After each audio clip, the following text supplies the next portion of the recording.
দিয়ে যে অন্তর্বর্তীকালীন সরকার প্রতিষ্ঠা লাভ করেছিল, সেখানে একটি শ্রম কমিশন গঠন করা হয়েছিল। সেই শ্রম কমিশনের যে প্রস্তাবনা ছিল, আজকে দুর্ভাগ্যজনক হলো সত্য, সেই প্রস্তাবনাগুলো আজকে কোথায় চলে যাচ্ছে? আমরা বলতে চাই, শ্রমিকরা শুধু একদিনের জন্য বাঁচতে চায় না। শ্রমিকদের ন্যূনতম মজুরি 25,000 টাকা, এটা এদেশের জনগণের প্রাণের দাবি।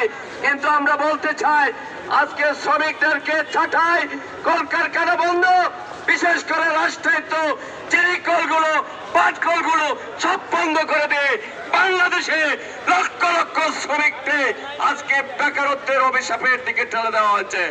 প্রিয় ভাই আমার, আজকের এই শ্রমিক সমাবেশ থেকে আমরা স্পষ্ট ভাষায় দাবি জানাতে চাই, অবিলম্বে বন্ধ কলকারখানাগুলো চালু করতে হবে।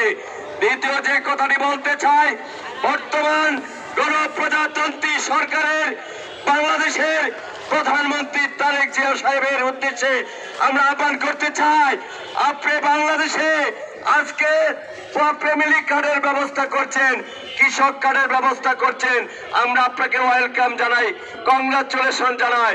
কিন্তু মাননীয় প্রধানমন্ত্রী বলে গেলে চলবে না।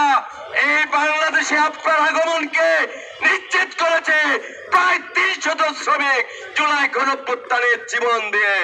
আমরা আজকের এই প্রোগ্রাম থেকে দাবি জানাতে চাই, অবিলম্বে বাংলাদেশের মোট জনসংখ্যার অর্ধেকের বেশি 8.5 কোটি শ্রমিকের জন্য 8.5 কোটি শ্রমিক কার্ড চালু করতে হবে।